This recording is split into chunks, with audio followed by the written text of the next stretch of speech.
राखी की ऐसी चीज़ें होती है जो इतनी मैं सीरियसली नहीं लेती हूँ। जैसे जो विनर बनी है तो तन्वी कोलते, वो स्मोक करती थी। फिर राकेश बापट, फिर वो तो स्मोकिंग के बिना रहते ही नहीं थे, उन्हें बहुत स्ट्रेस होता था, स्मोकिंग के लिए भागते थे। जी मुझे एक इन्फेक्शन हुआ स्केबीज करके, तो उसको हील होने में 6 महीने तो लगता ही है। तो अनफॉर्चुनेटली ये इन्फेक्शन मुझे बिग बॉस मराठी के घर में हुआ, बिग बॉस हाउस के अंदर। राखी को मुझे लगता है यूज़ किया जाता है, जब भी उनकी टीआरपी गिरती है राखी को बुलाया जाता है, और ये राखी ने खुद एडमिट किया है। चूहे घूमते थे, फिर जब हम नीचे सोते थे बहुत बार तो हमें बहुत बार बदबू आती थी। फिर हम फर्नीचर सरकाते थे तो वो माइस ट्रैप रखते थे, उस पर 5-6 मरे हुए चूहे मिलते ही थे। फिर बहुत सारे लोग वॉशरूम के अंदर चिकन अंडे खाना खाते थे। खाने में से जो एंडोमॉल प्रोडक्शन से हमें खाना आ रहा था, हमारे खाने में से कॉकरोच वो निकल रहे थे। डस्टबिन में जब हमारा खाना जाता था वहाँ पे इतने बड़े बड़े चूहे रहते थे। मतलब वो क्या घर बना था, कहाँ पे वो कॉम्प्रोमाइज़ हुआ था, लो बजट शो था, लो प्रोडक्शन था। या महाराष्ट्र देख रहा है, ये देख रहे हैं, लोगों को ये हर्ट हो रहा है। अच्छा तो बना क्यों रहे शो फिर? उन्होंने लिटरली हमें जानवर की तरह ट्रीट किया था, और मुझे बिग बॉस हाउस कम और हाउस ऑफ इंसेक्ट्स ज़्यादा लगा।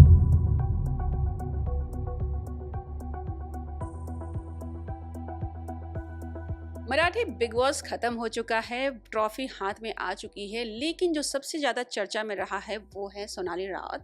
और आज हमारी वो स्टूडियो आ चुकी हैं और उनसे बात करेंगे कि आखिर उनको क्या क्या तकलीफ़ें हुई, क्यों ऐसा हुआ कि सोनाली को थोड़ा नेगेटिव जाना पड़ा और अपनी चीज़ें शेयर करनी पड़ी। Hi Sonali. Hello. How are you? मैं ठीक हूँ, आप कैसे हैं? मैं ठीक हूँ, लेकिन आपकी हेल्थ हमें ठीक नहीं लगी जब आप बिग बॉस से बाहर आई। What yes. Happened exactly Sonali? जी मुझे एक इन्फेक्शन हुआ स्केबीज करके, तो उसको हील होने में 6 महीने तो लगता ही है। तो अनफॉर्चुनेटली ये इन्फेक्शन मुझे बिग बॉस मराठी के घर में हुआ, बिग बॉस हाउस के अंदर। और जब मैं घर के अंदर पहुंची, जब हमारा पहला दिन था, तो मैंने चीज़ें कुछ नोटिस की जो मुझे नहीं लगा कि बिग बॉस मराठी में ये सारी चीज़ें होती है, क्योंकि मैंने उनके साथ एंडमॉल और जियो के साथ हिंदी बिग बॉस किया है, जहाँ पे मैं 105 दिन थी घर के अंदर। और जब मैं फर्स्ट डे ही एंट्री की, so first question was the quality of the contestants, क्योंकि मैं ऐसे ऐसे लोगों से मिली जो बहुत ही मतलब we take a pride to be Maharashtrian, और डिफरेंट डिफरेंट स्पीयर से सब लोग आ रहे थे। देयर वाज मतलब कुछ लोग गांव से आ रहे थे, कुछ माइनॉरिटी थे, कुछ ऐसे थे जिन्होंने मुंबई पहली बार देखी थी। सो वो देख के मुझे थोड़ा अलग लगा। और मैं कहूँगी कि हाइजीन जो एक बड़ा प्रश्न था उस घर के अंदर, वो मैं आपको बोलूँगी वो बहुत कॉम्प्रोमाइज़ था। क्योंकि फर्स्ट प्रॉब्लम, ये जो बिग बॉस सीज़न था ये राशन पे था, तो राशनिंग पे सारी चीज़ें डिपेंड कर रही थी। हमें जितने भी टास्क आ रहे थे वो राशन टास्क पे थे। तो सबसे पहले जब हम टास्क हारते थे तो हमारा राशन कटता था, खाने में कटौती। हम 17 कंटेस्टेंट्स थे, और जब हमें खाना मिलता था बहुत लिमिटेड आता था। तो डस्टबिन में जब हमारा खाना जाता था वहाँ पे इतने बड़े बड़े चूहे रहते थे। ओह, यस, वो बिल्ली के साइज़ के इतने बड़े चूहे रहते थे, वो हमारा खाना खाते थे, वो ग्रोसरी पे रहते थे, घूमते फिरते रहते थे। और हमने ये बिग बॉस के कैमरा पे बता दिया था, तो उन्हें पता था यहाँ पे बड़े चूहों की बहुत बड़ी समस्या है। फिर उन्होंने माइस ट्रैप लगाए थे, क्योंकि उन्हें पता था कि चूहे हैं। और राखी सावंत ने इसका जिक्र भी किया है शो के ऊपर। उसने बोला भी था, ये देखिए चूहों की लेंडी है। और बहुत ही अच्छे से एडिट किया गया, जहाँ पे अपने जो मिस्टर रितेश देशमुख है, वो भाऊ का धक्का जो वीकेंड का वार है उस पर वो बोल रहे हैं, वो पपाया के सीड्स है, वो पपाया के बीज है, जो वो चीज़ एडिट की गई थी। क्योंकि मुझे पता है जब मैं घर से बाहर निकली थी मैंने ये जियो और एंडोमॉल को तुरंत ये चीज़ें बताई थी। ओके। तो उन्हें पता था just to save their reputed image वो लोग ये सारी चीज़ें एडिट कर रहे थे। फिर वीकेंड के बार को हमें खाना आ रहा था, क्योंकि एक दिन में ही 2 एपिसोड बनते हैं, तो हम खाना नहीं बनता है घर के अंदर।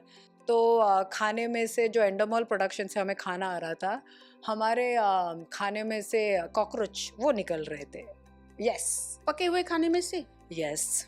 तो अगेन वेरी हेल्थ पे ये चीज़ कॉम्प्रोमाइज़ हुई, क्योंकि आप प्रोडक्शन से खाना आ रहा है, आप कंटेस्टेंट्स वहाँ पे रह रहे हैं, उनके खाने में से केटरिंग या मुझे नहीं पता कहाँ से ये खाना आ रहा था, उनके खाने में से कॉकरोच निकल रहे थे।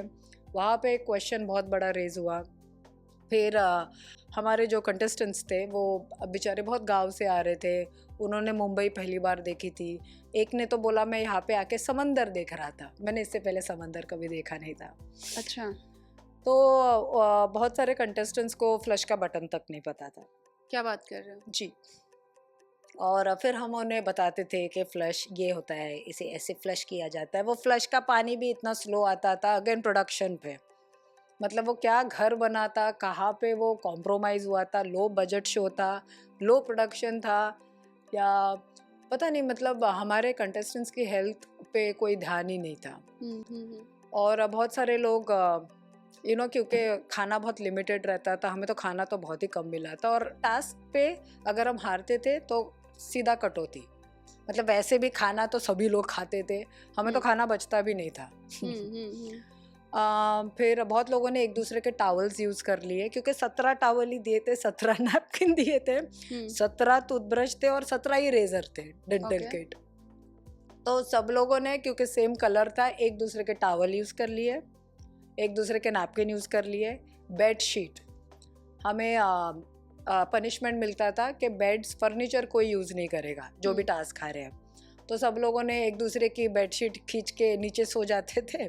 हमें फर्श पे एक पतली सी शीट दी थी प्लास्टिक की, उस पे ही सोने का। ये पनिशमेंट था 17 जन को। और पनिशमेंट के तौर पे हमें 17 जन को बोला जाता था कि एक ही वॉशरूम यूज़ होगा। एंड आपको पता है कि लड़का लड़की अलग, यू कांट यूज़, अगर आप बाहर भी आप देखते हैं लड़का और लड़की का वॉशरूम अलग रहता है जी। यहाँ पे उन्होंने 17 जन को बोला कि आपको एक ही वॉशरूम यूज़ करना है।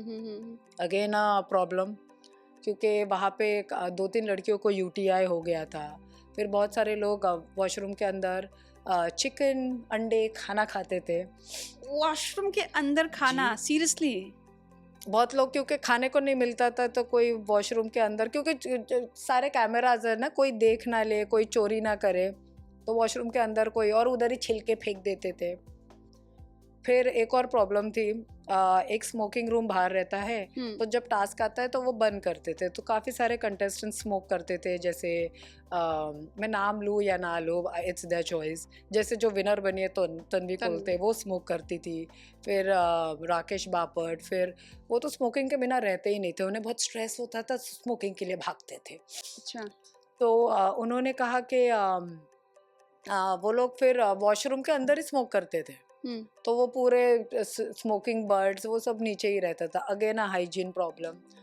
फिर बेडशीट दो हफ्ते तक चेंज नहीं करते थे, ना बेडशीट चेंज हुई, ना हमारे जो जो हम बदन पे लेते हैं वो चद्दर वो चेंज नहीं हुई।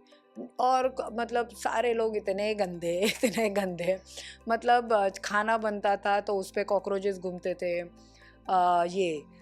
चूहे घूमते थे। फिर जब हम नीचे सोते थे बहुत बार, तो हमें बहुत बार बदबू आती थी। फिर हम फर्नीचर सरकाते थे तो वो माइस ट्रैप रखते थे, उस पर 5-6 मरे हुए चूहे मिलते ही थे। फिर हमें कंटेस्टेंट्स वो हटाते थे, क्योंकि उसमें से 1-2 बहुत उन्हें डर नहीं लगता था हटाने में, तो उसमें 5-6 मरे हुए रहते थे। कब वो जो छिपकली थी वो मरी हुई रहती थी, वो सारे इंसेक्ट्स ट्रैप्ड रहते थे। सो इट वाज लाइक इतना मेरा बुरा एक्सपीरियंस हुआ। और ये जो इन्फेक्शन हुआ, इनफैक्ट इसको स्केबीज बोलते हैं, ये बहुत ही, मतलब व्हाट डू यू से, मतलब जब मैं डॉक्टर के पास गई तो मुझे डॉक्टर ने बताया कि ये बहुत ही लो इनकम लोगों को होता है, और ये जब आप बहुत ही अनहाइजीनिक कंडीशन में रहते हैं उससे होता है, शेयरिंग बेडशीट या शेयरिंग टॉवल्स, उससे होता है। तो घर के अंदर बहुत ही अनहाइजीनिक था क्या? मैंने बोला हाँ। और उन्होंने ये भी पूछा तुम कहाँ से आ रही हो, क्योंकि ये पॉसिबल नहीं है इन्फेक्शन होना। तो मैंने बोला मैं बिग बॉस मराठी के घर से आ रही हूँ। तो उन्होंने फिर बोला कि आपको स्टेरॉइड्स पे, मतलब तुरंत मेरी ट्रीटमेंट शुरू हुई। और शो पे भी मैंने उनके डॉक्टर को 2-3 बार कंसल्ट किया, उनके डॉक्टर भी मुझे डॉक्टर नहीं लगे ऑनेस्टली। ओके। क्योंकि वहाँ पे भी उनके जो डॉक्टर थे उन्हें समझ में नहीं आ रहा था कि मुझे इतने रैशेस, इतनी इच, इतनी एलर्जी, इसको बेसिकली इन्फेक्शन हुआ मुझे। तो ये क्यों हो रहा है, वो डॉक्टर ही मुझे पूछ रहे हैं कि आपको क्या हुआ है। मैंने बोला आप डॉक्टर है कि मैं डॉक्टर हूँ, आपको बताना चाहिए। तो वो मुझे बोल रहे थे आप अच्छा खाइए, अच्छा रहिए। मैंने बोला आप शो देख रहे हैं, बोलते नहीं। तो मैंने बोला बिग बॉस में ये चीज़ें पॉसिबल नहीं है, अच्छा रहना, खाना पीना। हाँ। और वो बोलते हैं बट ऑप्शन तो वही है। एंड जब मैंने देखा कि मुझे कोई मेडिकल हेल्प नहीं मिल रही है और मतलब इतनी गंदी चीज़ें हो रही है, कंटेस्टेंट्स भी हाइजीनिक नहीं है, मतलब वो सिंक पूरा किचन गंदा रहता था। तो फिर मुझे वो निकलना ही मुझे बेहतर लगा। और वो लोग टास्क भी ऐसे ऐसे ला रहे थे जैसे गोबर टास्क, अपने ऊपर गोबर लेना है, मतलब मैं मुझे और इन्फेक्शन हो तो जाए। रियल गोबर क्या पता, बोलते थे ये रियल नहीं है, बट हमें नहीं पता, कोई गंदा ब्राउन वाटर डाल रहे हैं, गंदा क्या क्या ला रहे हैं, कुछ आपको पता नहीं ना। जब आपको इन्फेक्शन रहता है आप अपने आप को संभाल रहे हैं। And I am somebody you know जो अपना बॉडी फेस, हमारे एक्चुअली करियर इस पे रहता है, हमें इस पे ही काम मिलता है। And who wants to see a rash body के यू नो आपको रैशेस हुए, मतलब आपको काम मिलेगा भी नहीं। करेक्ट। सो या फिर एक और चीज़ हुई अनफॉर्चुनेटली, जब मैं घर के अंदर गई दूसरे या तीसरे दिन मुझे 2 कंटेस्टेंट्स ने बोला कि हमें पता था कि तुम घर के अंदर आ रही हो। मैंने बोला कैसे? बोलते तुम्हारा हमें है ना तुम्हारा अग्रीमेंट भेजा गया था। एग्जैक्टली मतलब अग्रीमेंट में जियो के बहुत क्लियरली लिखा रहता है कि आप एक दूसरे से बात नहीं करेंगे, आप एक दूसरे को नहीं बताएंगे कि आप शो पे आ रहे हो, आप कुछ भी डिस्क्लोज नहीं करेंगे। करेक्ट। और उनके टीम से ये breach of trust, breach of contract हुआ कि उन्होंने मेरा कॉन्ट्रैक्ट दूसरे कंटेस्टेंट्स को भेज दिया। बट और पर्पस फिर क्या था इसका? सॉरी। बोलते हैं कि अब शायद हमारे इंटर्न ने भेज दिया। मतलब इमेजिन जियो स्टार वहाँ पे इंटर्न बैठते हैं, इंटर्न काम करते हैं, इंटर्न कॉन्ट्रैक्ट बनाते हैं और फिर वो ऐसी चीज़ें भी करते हैं।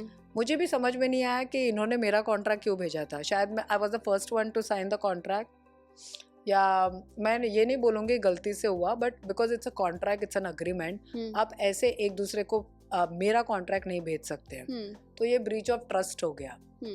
तो इमेजिन ऐसे चैनल जो इतना बड़ा है जियो स्टार, वो लोग ने मेरा कॉन्ट्रैक्ट भी शेयर कर दिया। आई डोंट नो, बहुत सारी चीज़ें थी। तो ये लीकेज जो हम देख रहे हैं या फिर जो भी लूप होल्स हैं, ये चैनल की तरफ से था या प्रोडक्शन हाउस की तरफ से? देखिए चैनल पैसा देता है। हाँ। और जो एंडमल प्रोडक्शन है वो पूरा प्रोडक्शन बिठाता है। तो मुझे लगता है ये बहुत ही लो बजट शो था और हेल्थ और हाइजीन बहुत ही कॉम्प्रोमाइज़ हुआ था।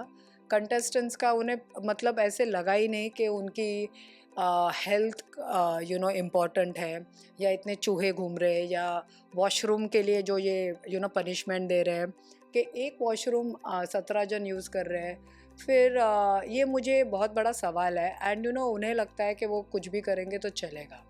So that's not right, because this is the time to take the accountability from the show. क्योंकि आपने देखा, मैंने आपको पिक्चर्स भी शेयर किए कि मुझे कितना बड़ा इन्फेक्शन हुआ, और वो भी कंफ्यूज है कि ये मुझे इन्फेक्शन कैसे हुआ। और उन्हें ये इन्फेक्शन पता भी नहीं है, क्योंकि मुझे भी पता नहीं था कि ये इन्फेक्शन होता क्या है। अच्छा, आप कितने दिन रही हैं घर में? मैं 3 हफ्ता रही। 3 हफ्ता, तो 21 days काइंड ऑफ। तो मुझे चौथे या 5वें दिन से ये इन्फेक्शन शुरू हुआ था। शुरू में मैंने इग्नोर किया, maybe I thought it's you know माहौल नया है, और एसी भी बहुत रहता था अंदर। अच्छा। गार्डन एरिया खुला नहीं है, सब बंद है। हाँ। तो वेंटिलेशन का बहुत बड़ा प्रॉब्लम है। जब हम कपड़े धोते थे 4 दिन लगता था कपड़े सूखने में, और उन कपड़ों में किसने क्या किया हमें नहीं पता। किसने हमारे टॉवल यूज़ कर लिए, किसी ने नैपकिन यूज़ कर लिए, वो चूहे डांस करके गए हमारे कपड़ों में, हमें नहीं पता। एक और चीज़ थी वहाँ पे, जो इलेक्ट्रॉनिक्स थे जैसे माइक्रोवेव या ड्रायर, वो सेकंड मतलब वो बिग बॉस हिंदी के घर से लाया गया था, क्योंकि उस पर स्टिकर था अमाल, तानिया, मृदुल। तो उससे मुझे पता चला कि बिग बॉस हिंदी के सेट पे उन्होंने ये चीज़ें इलेक्ट्रॉनिक्स डाली है। फिर हमें पानी पीने के लिए बॉटल्स नहीं दिए, हमें वो एक स्पॉन्सर थे सोसाइटी चाय, हाँ। उसी के मग्स दिए थे, उसी से वो पानी इतना सा पानी मतलब इतना सारी हदें पार कर दी थी परेशान करने के लिए और दिखाने के लिए कि एक लो बजट शो है। तो बॉटल्स लोग अपना कैरी करते हैं, लाइक अगर आपने हिंदी वाले में रिसेंट वाले में देखा जो काफ़ी टॉक ऑफ द टाउन बना था कि तानिया मित्तल अपना चांदी के बॉटल से पानी पीती जी। है, करेक्ट। तो इस तरह का कोई नॉर्मल बॉटल भी आप नहीं कैरी कर सकते? नहीं, हमें बताया गया था कि आप बॉटल्स कुछ नहीं कैरी कर सकते। अगर हमें पता होता तो हम लेके ही जाते ना, हम 10 बॉटल्स लेके जाते। ऐसा कुछ हमें एंडामॉल प्रोडक्शन से इंस्ट्रक्शंस आते हैं कि आप कुछ कैरी नहीं कर सकते, आप जो भी ला रहे हैं उसके ऊपर ब्लैक स्टिकर लगेगा, ये वो मतलब ऐसा दिखाते हैं कि इतना प्रोफेशनल है, इतना मतलब वो इंटरनेशनल शो ही बना रहे हैं। तो एंडामॉल इंटरनेशनली प्रोडक्शन, बट इतने लूप होल्स, उन्होंने लिटरली हमें जानवर की तरह ट्रीट किया था और मुझे बिग बॉस हाउस कम और हाउस ऑफ इंसेक्ट्स ज़्यादा लगा था।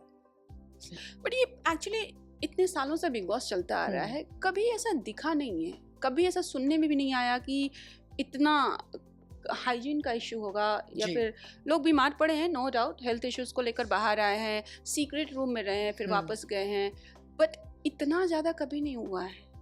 क्योंकि मुझे लगता है मराठी को लेके कोई इतना सीरियस नहीं है।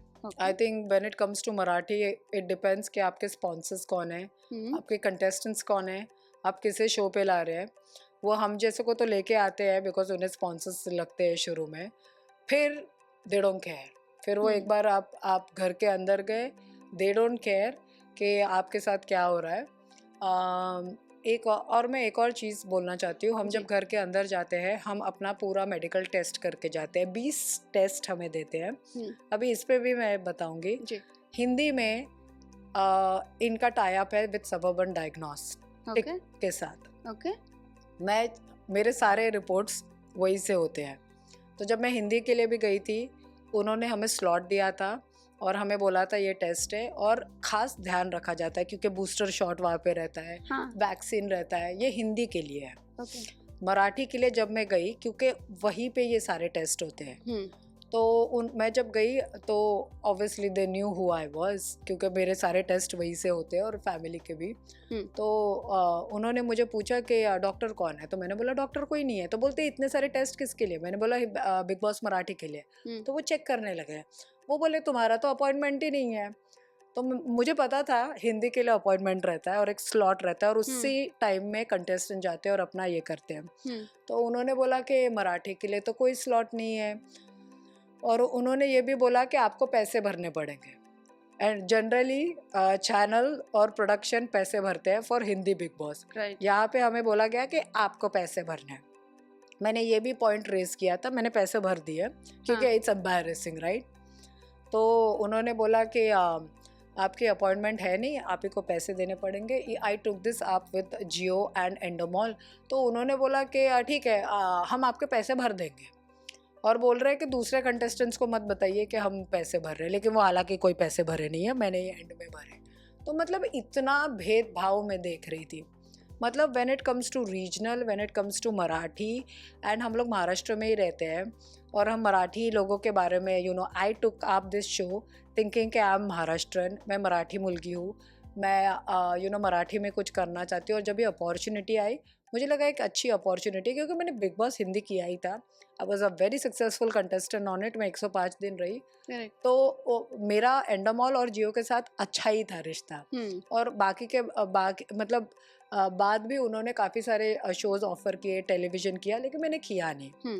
बस ये being Maharashtra, I took this up. लेकिन जो मैंने भेदभाव देखा, जो मैंने सारी चीज़ें देखी, it was so badly done, so badly. मतलब हेल्थ का ध्यान नहीं रखा गया, खाने का ध्यान नहीं रखा दिया, कुछ भी चल रहा था।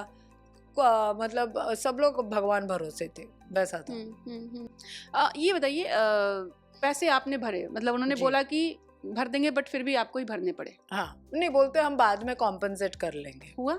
नहीं हुआ। नहीं। शो के पैसे मिल गए या बाकी? नहीं, बाकी है। जो भी पैसे भी नहीं मिले। क्या रूल क्या होता है, कितने दिन बाद मिलता है? वो बोलते हैं कि जब अच्छा, एक और दिक्कत है। इनका मेरा कॉन्ट्रैक्ट 3 महीने का था, तो हम 3 महीने के लिए हम इनके साथ ही बंधे हुए हैं। उन्होंने मुझे क्लियरली बोला आप कोई भी शो नहीं ले सकते, आप कोई भी मूवी नहीं कर सकते। तो हमारा वहाँ पे भी नुकसान। और मुझे खास बोला गया क्योंकि मुझे शो आया था, रियलिटी शो ही था, बड़ा था। तो मैंने उन्हें बोला कि मेरी टीम ने कि उसे शो आया है, क्या हम ले सकते हैं? बोलते नहीं, आपका कॉन्ट्रैक्ट है, please don't take up any show. मतलब यहाँ पे भी नुकसान। और तो ये सारे इतने भेदभाव, मतलब नुकसान पे नुकसान। और जब मैं घर से बाहर भी आई, मैंने 3 डॉक्टर्स चेंज किए, उसमें से मेरे, और ये स्केबीज एक्चुअली कंटेजियस है, ये एक दूसरे को हो सकता है। हाँ। तो मेरे in fact one of the doctors को हो भी गया। हाँ, आपसे?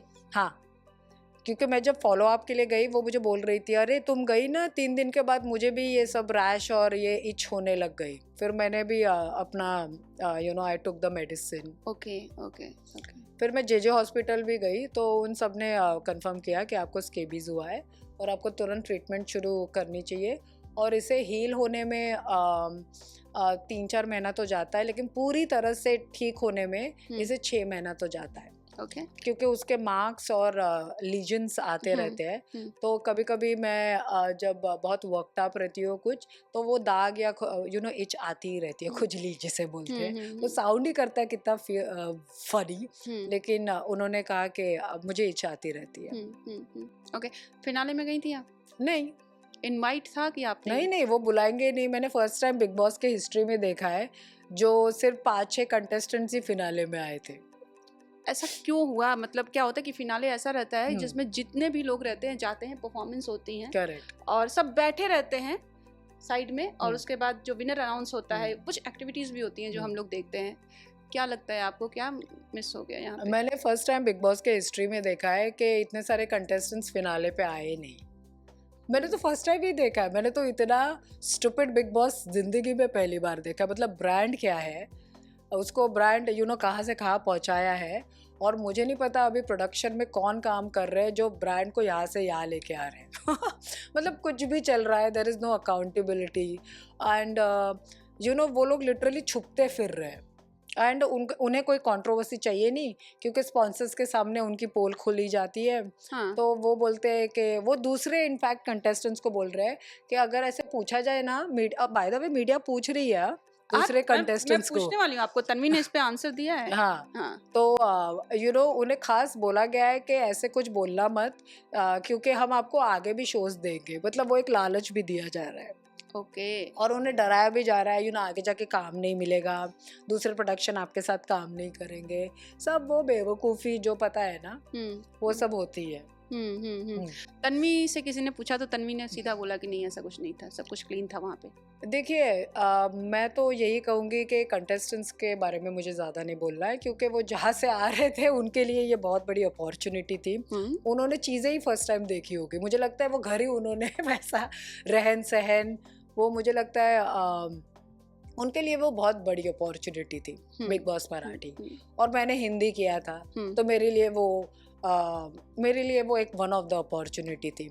तो मैं जितने भी कंटेस्टेंट्स हैं उन्हें इतना ही कहूँगी, टिंडर में कैसे स्वाइप लेफ्ट किया जाता है, स्वाइप लेफ्ट करते हैं या राइट वो रिजेक्ट किसे करते हैं, उन्हें बोलिए कि कभी डायरेक्टली मुझसे बात करें, मैं उन्हें फिर बताती हूँ कि क्या क्या चीज़ें हुई। फिर देखते हैं मेरे सामने कि वो सच बोलते हैं झूठ। और बहुत लोग तो वहाँ पे फेक भी थे। उनका सपना ही था कि वो बिग बॉस मराठी जीते, ये उनका सपना था। अच्छा। मतलब मेरा सपना है टू बी अ बिलियनियर, उनका सपना है ये बिग बॉस जीते। हाँ। तो आपको मतलब समझ में आया। हाँ। तो इट इज़ लाइक मतलब मैं क्या कहूँ। ओके, आपका एविक्शन कैसे हुआ? जो दिखाया गया वो क्या था, और जो हुआ एक्चुअली वो क्या था? जी, मेरा एविक्शन, क्योंकि उन्होंने गोबर टास्क लाया था। हाँ। तो मैंने मना कर दिया, मैं नहीं करूँगी। और मुझे ये इन्फेक्शन शुरू हुआ था। हाँ। बालों की भी ट्रीटमेंट चल रही थी, तो मैंने बिग बॉस को साफ मना कर दिया कि मैं ये टास्क नहीं करूँगी, क्योंकि पता नहीं ना क्या डाल रहे हैं बदन पे, क्या अगर वो ज़्यादा होता तो क्या वो रिस्पॉन्सिबिलिटी लेते, राइट? नहीं। तो मैंने साफ मना किया था। मैं बिग बॉस से नॉमिनेट हुई थी, मुझे कंटेस्टेंट्स ने भी नॉमिनेट नहीं किया था। बिग बॉस ने नॉमिनेट किया और बोला कि आपने ये टास्क किया नहीं, हम आपको नॉमिनेट कर रहे हैं। मैंने बोला please thank you very much, मुझे प्लीज़ नॉमिनेट कर दीजिए। और जब मेरा ये इन्फेक्शन बढ़ने लग गया तो मैंने डॉक्टर्स को भी बोला, और मुझे है ना बहुत इच शुरू ही हुई थी मुझे, और बाकी के कंटेस्टेंट्स देख भी रहे थे कि मुझे काफ़ी तकलीफ थी। मुझे दीपाली सैयद ने इनफैक्ट वॉशरूम में चेक भी किया था। हाँ, क्योंकि मेरे बॉटम से शुरू हुआ था, फिर वो थाइस पे आ रहा था, फिर वो हाथ पे आ रहा था, चेस्ट पे आ रहा था, स्टमक पे आ रहा था, और मैं ऐसी थी बाप रे कहाँ आ गए और ये क्या हो रहा है। डॉक्टर भी समझ में दे कुडंट आइडेंटिफाई। तो दीपाली सैयद ने मुझे चेक किया था, और राकेश बापट ने भी नोटिस किया था, ओमकार राउत ने नोटिस किया था कि मुझे कुछ दिक्कत हो रही है, देयर इज अ प्रॉब्लम। और हालांकि सब लोग है ना वहाँ पे बीमारी पड़े थे। अच्छा जी, जैसे राकेश बापट को मुझे लगता है कुछ पैरों में प्रॉब्लम हो गई है। ओके। आयुष शर्मा वो तो आई थिंक 2 हफ्ते के बाद निकला, उसका तो मुंह, उसको तो आई थिंक इतनी तकलीफ हुई, टास्क में उसको लग गई, तो आई थिंक वो तो काला ही पड़ गया था। फिर मुझे ये इन्फेक्शन की प्रॉब्लम थी। फिर वो जो प्रभु था उसे तो थैलेसीमिया ही है। अच्छा। उसे हेल्थ इश्यूज शुरू से ही है। और मुझे एक पता नहीं चल रहा है कि आप ऐसे कंटेस्टेंट्स को ला रहे हैं एट द रिस्क, आप दूसरे कंटेस्टेंट्स को भी क्योंकि उन्हें इतना एक्सपोजर नहीं रहता है, उन्हें हाइजीन का पता नहीं रहता, आप दूसरे कंटेस्टेंट्स की हेल्थ भी रिस्क पे डाल रहे हैं। राइट। मतलब ला रहे हैं रोगियों को, दूसरों को भी रोग दे रहे हैं। इनफैक्ट मैं तो यही बोल सकती हूँ। तो ये बताइए, हिंदी में आपने तो हिंदी किया है तो आपको बहुत ज़्यादा पता है, मेरे से तो कहीं गुना ज़्यादा। जो हम सुनते हैं वही बताते हैं कि कंटेस्टेंट के घर से हफ्ते हफ्ते कपड़े जाते हैं, सारी चीज़ें जाती हैं जी, और जब जाते हैं तो लेकर जाते ही हैं। बट यहाँ पे ऐसा था कि नहीं? और टॉवेल जो आप बोल रही हो, नैपकिन बोल रही हैं कि वही यूज़ करना है जो बिग बॉस देंगे, जी। ये कितना फेयर था? और आप लोगों ने कभी डिमांड नहीं की कि हमें घर से चाहिए अपने? हमें शुरू में बोला जाता है कि आपको बिग बॉस प्रोवाइड करेगा टॉवल्स और नैपकिन, जो आई थिंक मैं तो अभी कैमरा पे यही बोलूँगी, आप प्लीज़ अपने खुद के ही टॉवल लेके जाइए। लेकिन ये लोग बैग भी चेक करते हैं ना, कुछ होगा तो निकाल देते हैं। ये भी होता है क्योंकि वो शो से एंट्री करने से पहले 3 दिन आते हैं, हमारा सूटकेस लेके जाते हैं।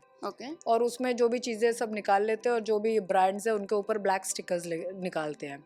लेकिन आई थिंक अभी कंटेस्टेंट ने, बिकॉज मेरे इंसिडेंट के बाद, बेटा आप अपने टॉवल लेके जाइए, क्योंकि वो लोग सेम टॉवल देते हैं तो सब एक दूसरे के यूज़ कर लेते हैं। और वो बाथरूम भी इतना छोटा सा था 17 लोगों के लिए, सूखने के लिए जगह नहीं, सब लोग एक ही जगह पे डालते थे, सबने एक दूसरे के यूज़ कर लिए। और लोगों, मतलब कंटेस्टेंट्स भी बाथरूम से बाहर निकले, bloody there is no mirror, problem mirror का भी था, काला मिरर था क्योंकि उसके पीछे कैमरास थे, काला मिरर था, हमें दिखता नहीं था। हिंदी बिग बॉस में there was a white mirror. या हिंदी में तो वॉशरूम काफी लग्जरियस रहता है। हाँ, यहाँ पे कुछ नहीं था। यहाँ पे चूहे थे, वो हमें हाय बोलते थे। यहाँ पे छिपकलियाँ थी, वो हमें हाय बोलती थी। और मुझे बेचारे दूसरे कंटेस्टेंट्स पूछ रहे थे कि कैमरा तो नहीं है बाथरूम में, क्योंकि वो वायर्स लगी रहती थी ना, मे बी माइक और समथिंग के लिए। तो मैं बोलती थी होपफुली नहीं है, होगा। क्योंकि कॉन्ट्रैक्ट में तो लिखा जाता है बाथरूम में कैमरास है। हाँ। तो मैं उन्हें बोलती थी कि, मतलब मुझे याद है कि सचिन करके जो कंटेस्टेंट थे, उन्होंने पूछा था थोड़ा सा बाथरूम खोल के कि इधर कोई वायर है, कैमरा तो नहीं है। मैंने बोला होना तो नहीं चाहिए, कॉन्ट्रैक्ट में लिखा है। और सचिन जी आपको कौन देख रहे हैं, हम लड़कियों को ज़्यादा टेंशन होनी चाहिए, राइट? सो कंटेस्टेंट्स एक्चुअली इनोसेंट थे। लेकिन ये बहुत बड़ी गलती है ना, जियो स्टार और एंडोमॉल प्रोडक्शन से हुई है। और वो है मिस्टर केतन मानगांवकर और प्रथमेश देसाई, ये थे 2 जन जो इनके ट्रस्ट पे हम इस शो पे गए। लेकिन हमें नहीं पता था कि इतना टॉर्चर है और इतना हमारे हेल्थ के साथ खेला जाएगा। ये जब राकेश सावंत ने आइडेंटिफाई कर लिया था कि यहाँ पे चूहे हैं, किसी घर वाले ने आवाज नहीं उठाई आपके अलावा? देखिए, वहाँ पे बहुत सारे लोग, मैंने कहा ना, गांव से आ रहे थे, उन्होंने बहुत सारी चीज़ें देखी नहीं थी, उनके लिए बिग बॉस मराठी एक बहुत बड़ी अपॉर्चुनिटी थी। तो वहाँ पे चूहे आई थिंक खाने को भी दे दे तो वो बोलेंगे बहुत अच्छा था, कुछ लोग तो यही बोल देंगे, क्योंकि उनके लिए अपॉर्चुनिटी थी। ये बहुत बड़ी ऑफ कोर्स मैं एक चीज़ कहूँगी, बिग बॉस से name fame money popularity, money तो पता नहीं बट मराठी का तो पता नहीं, नेम फेम पॉपुलैरिटी तो मिल ही जाती है। हाँ। आप घर घर तक तो पहुँच ही जाते हो। हाँ। तो उनके लिए मुझे लगता है मराठी में ही काम करना है, इसीलिए उनके लिए वो बहुत बड़ी चीज़ थी।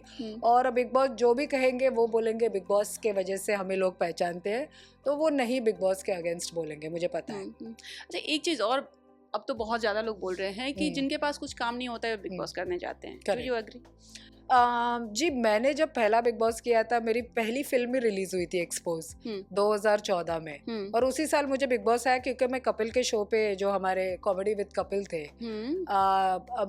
मैं अपनी फिल्म को प्रमोट करने गई थी, तो वहाँ पे मुझे कलर्स ने देखा था और वैसे मुझे बिग बॉस आया था। तो ये एक ही साल में मैंने मूवी भी मेरी रिलीज हो गई और मैंने शो भी कर लिया। तो मेरे लिए भी वो एक अपॉर्चुनिटी थी, और उस वक्त मैंने अपनी दूसरी फिल्म छोड़ दी थी, और and I chose Bigg Boss. And मैंने इसलिए चूज किया because the monies were very good. Okay okay, yeah I am being honest. And which was the movie you rejected? बताना है, Hate Story. Hate Story 3। Hate Story आपने इसके लिए reject किया था बिग बॉस के लिए? क्योंकि वो डेट सेम हो गए थे। अच्छा। और एक और साउथ इंडियन मूवी भी थी, तो वो भी मैंने वो छोड़ दी थी। हाँ। Okay. और उस टाइम पे एक प्रोड्यूसर ने मेरे पे केस भी किया था। किस लिए किया था? बिकॉज उसके डेट्स खत्म हो गए थे, लेकिन वो भाई साहब आया जब मैं शो पे चली गई। अच्छा। तो वहाँ पे लीगल नहीं बन पाया क्योंकि उसने जो मेरे डेट्स लिए थे वो डेट्स खत्म हो गए थे। तो लीगली मैंने एथिकल वे से ही मैं शो पे चली गई थी। लेकिन वो अपने मूवीज भी आराम से शुरू होते हैं ना, डेट्स क्या लेते हैं और शुरू कब करते हैं, तो वहाँ पे वो दिक्कत हुई थी। सो ये चीजें, ये 8 की बात नहीं है, ये मैं पता है कब से लोग, जब आप लोगों ने जो शो किए थे ना, या फिर 13 जो सिद्धार्थ शुक्ला का शो था जी, उसके बाद लोग बड़े डिसअपॉइंट होते हैं और बोलते हैं कि भाई अब इस शो पे वही जाता है जिसके पास एक्चुअली काम नहीं है और उसको अपना दिखाना है, नेम फेम चाहिए, और कंट्रोवर्सी क्रिएट करते हैं कि भाई जाना है। और लोग तो अब तक मिस करते हैं कि वो सिद्धार्थ वाला जो लास्ट था वही, उसके बाद कुछ आया ही नहीं, क्योंकि उसके बाद लॉकडाउन नाम की एक चीज़ हो गई, कोरोना काल आ गया, और बहुत सारे इन्फ्लुएंसर्स, यूट्यूबर, ये लोग एकदम सक्सेसफुल हो गए। और इन्फ्लुएंसर अभी एक करियर ऑप्शन है। सो अभी आपको पता है सारी चीज़ें अभी इन्फ्लुएंसर्स ही करते हैं। उनके चाहे वो रील्स हो या रीच काफ़ी ज़्यादा मिलती है, वो कोई भी उटपटांग चीज़ बनाए शो पे, लोग पसंद करते हैं या तो ट्रोल करते हैं, तो या बिग बॉस उन्हें लेके आता है। लेकिन मैं आपको फिर से बोल रही हूँ, बिग बॉस जो हमने किया था लॉकडाउन से पहले, वो ज़मीन आसमान का फ़र्क है। When it comes to sponsors, when it comes to production, when it comes to quality of contestants, उस वक्त celebrities आते थे और commoners करके आते थे। ये कोरोना के बाद, लॉकडाउन के बाद, यूट्यूबर, इन्फ्लुएंसर्स, जो बहुत सारे कंट्रोवर्शियल लोग हैं या जो ट्रोल हो रहे हैं, वो लोग आने लग गए। But I have no problem, मतलब उस पर, क्योंकि वो आई थिंक जैसा शो है उस पे चल रहा है, तो वो तो जियो और एंडोमॉल का कॉल है, तो उसमें हम कुछ नहीं बोल सकते। 3 हफ्तों में आपका बेस्ट फ्रेंड कोई बना? मेरे सारे ही दोस्त हैं। सारे ही दोस्त हैं, बेचारे कंटेस्टेंट्स तो बहुत अच्छे ही थे। उन्होंने मुझे पहले दिन देखा, मैं एकदम ग्लैमरस बन के गई थी, वो बोले अरे बाप रे ये कौन है, और मैंने उनको देखा और वो मैं ऐसी थी, बाप रे ये लोग कौन है। मेरा तो ऐसा हो गया। और मुझे बहुत लोगों ने पूछा भी, आप क्यों आए इस शो पे? आपका कौन सा दिमाग खराब हो गया था? मुझे लिटरली ऐसा पूछा गया, और मैंने बोला मैं शायद मेरा दिमाग ही खराब हो गया था कि मैं मराठी बिग बॉस में पहुंची। When did you realize that गलती हो गई? First day when I entered, yeah. And what was the reason? When I saw the contestants. Okay. तब तक आपको तो हाइजीन पता भी नहीं होगा। नहीं, और घर भी बहुत छोटा था ना। और मुझे नहीं पता था कि वहाँ पे चूहे रहते हैं, छिपकली रहती है, वॉशरूम मतलब इतना टफ होगा कि वॉशरूम 17 जन को एक ही यूज़ करने को बोलेंगे, नीचे सोने को बोलेंगे, प्लास्टिक शीट देंगे, एसी बहुत चढ़ा देंगे, फिर मेरा ब्रीच ऑफ कॉन्ट्रास्ट वो भी कर दिया। मतलब कुछ भी लोग बाथरूम में ही खाना खा रहे हैं, चिकन खा रहे हैं। मुझे क्या पता कि बहुत लोगों को फ्लश बटन पता नहीं है। हाँ। एक हमें एक कॉमेडी टास्क भी आया था कि हमें हमारा सीक्रेट लिख के पेपर पे डालना था। जी। एक कंटेस्टेंट को पूछा, उसने ऐसे ही पेपर जो दिया था खाली ही डाल दिया, ओके खाली। तो वापस आया और बोला कि आपको लिख के भेजना है। तो वो बेचारा कंटेस्टेंट बोला, बिग बॉस मेरा यही सीक्रेट है कि मुझे लिखना ही नहीं आता है। हाय हाय। ये सबसे बड़ा सीक्रेट था। कौन था ये? प्रभु। ओके। बेचारा यही सीक्रेट था। तो ये अब हम क्या बोले।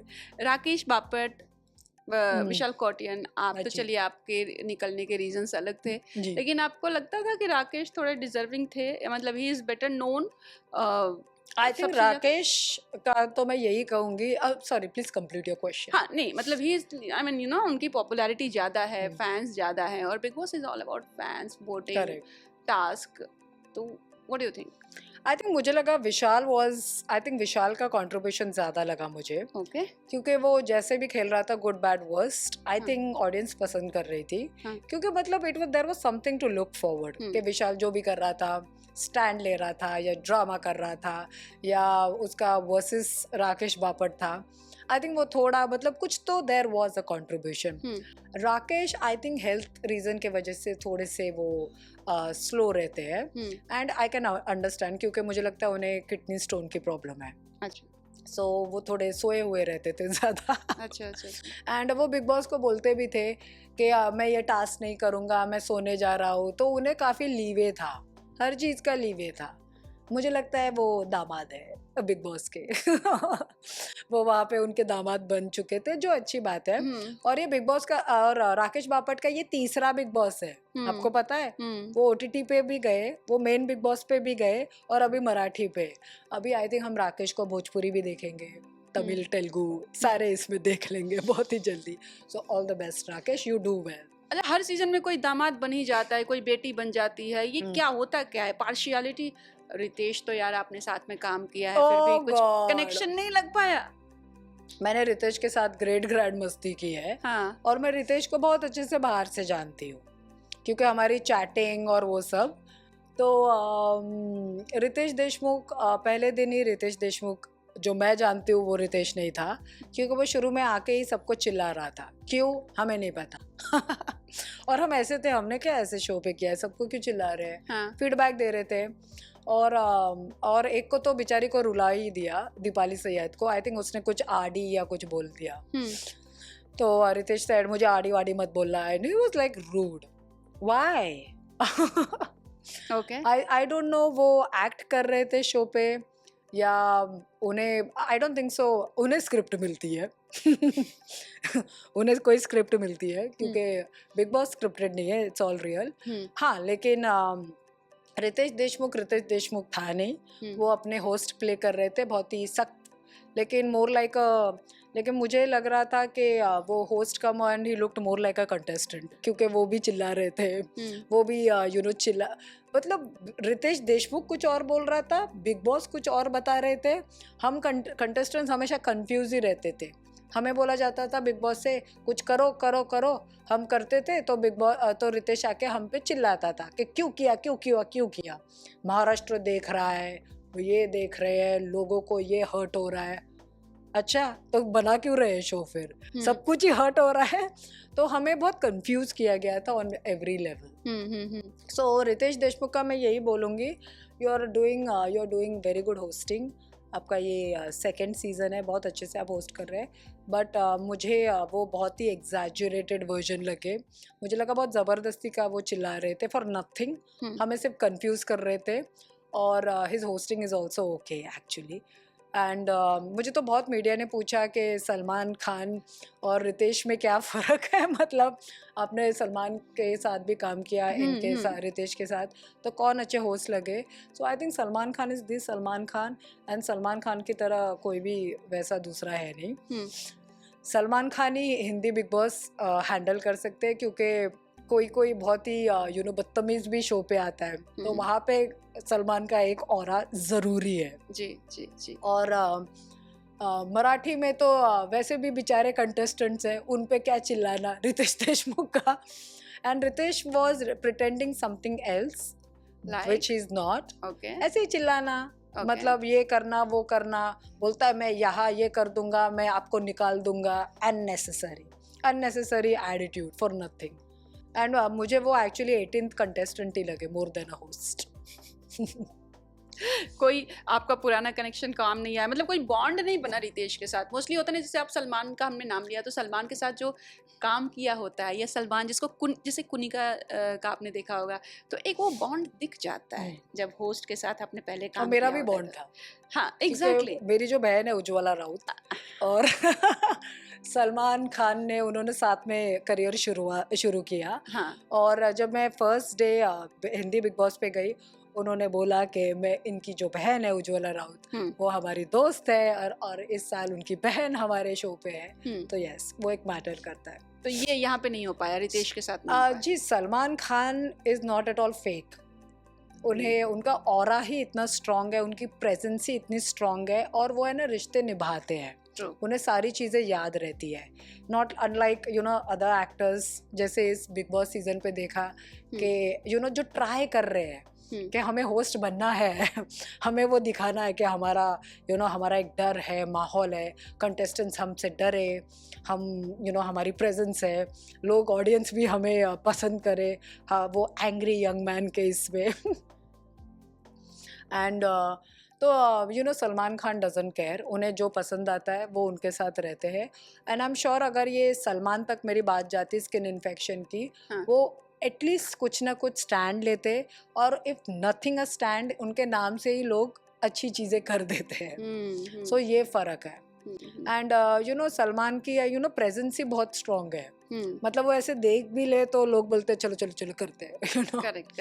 एंड हिंदी बिग बॉस पे जब हम कुछ कांड करते थे या कुछ कंट्रोवर्सी होती थी, हम बोलते थे कि अरे भाई से मिलना है, भाई बात करेंगे, भाई हमें चमका देंगे, भाई हमसे नाराज रहेंगे। मतलब वो एक थॉट से ही वो एक डर था, वो एक वीकेंड का वॉर का एक फियर रहता था कंटेस्टेंट के अंदर। यस। और जो मैंने कुनिका से भी बॉन्ड बताया, बट जरूरत पड़ने पे सलमान ने कुनिका को बहुत डांट भी, करेक्ट, क्योंकि वो राइट चीजों पे बोलते हैं, ऐवे ही नहीं बोलते हैं जब जहाँ पे उन्हें राइट। और अब बिग बॉस पे सलमान ने मुझे भी बोली ये चीजें जहाँ पे मैं अग्री करती हूँ, तो जहाँ पे बोलना है वहीं पे। बिग बॉस 6 मराठी में रितेश देशमुख का हमें गुस्सा समझ में ही नहीं आ रहा था। और एक्चुअली उनकी पर्सनालिटी भी थोड़ी अलग है ना, वो it's more like a comedy, और मैं तो बाहर से जानती थी, तो मैंने तो अलग रितेश देशमुख को देखा है। और यहाँ पे मैं एक एंग्री यंग मैन तो नहीं बोल सकती हूँ, तो एंग्री रितेश देशमुख को देखा, और डिफरेंट और पता नहीं, लगता है वो उनकी जो फिल्म आ रही है, लगता है उस कैरेक्टर में कुछ ज्यादा ही घुसे हुए थे। शिवाजी पे फिल्म आ रही है उनकी, काफी चर्चा में है। यस, देखा आपने ट्रेलर वगैरह? हाँ मैंने देखा, और हमारे फैंस ही हमें सारी चीजें भेजते हैं। तो ट्रेलर तो बहुत अच्छा है, और पिक्चर तो क्योंकि मैं मराठा हूँ, तो हमारे छत्रपति शिवाजी महाराज पे पिक्चर बन रही है। ये बहुत बड़ी रिस्पॉन्सिबिलिटी है, बहुत बड़ी रिस्पॉन्सिबिलिटी है, क्योंकि हिंदी में भी अब तक किसी ने शिवाजी महाराज पे पिक्चर नहीं बनाई है। तो मैं तो यही कहूँगी, all the best Ritesh Deshmukh for your movie. आप छत्रपति शिवाजी महाराज, जो हमारे महाराज है, उसके ऊपर फिल्म कर रहे हैं, आप खुद छत्रपति शिवाजी महाराज बने हैं, ह्यूज रिस्पॉन्सिबिलिटी।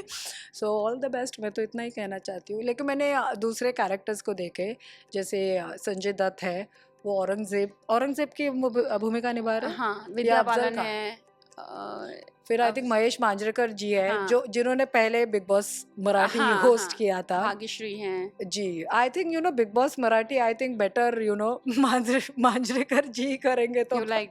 यस। अरे लेकिन मैंने वो आपको बोला ना, हिंदी बिग बॉस में हमें डर रहता था सलमान खान का, मराठी बिग बॉस पे तो जब हम लोग झगड़ा कर रहे थे, तो वो जो छोटा था वो तो ऐसा था, हाँ भाऊचे धक्के आम्ही बघून घेऊया। कोई डर नहीं, क्योंकि वो हम रिलेट ही नहीं कर पा रहे थे ना विद द होस्ट, क्योंकि होस्ट एकदम उनकी छवि कॉमेडी है।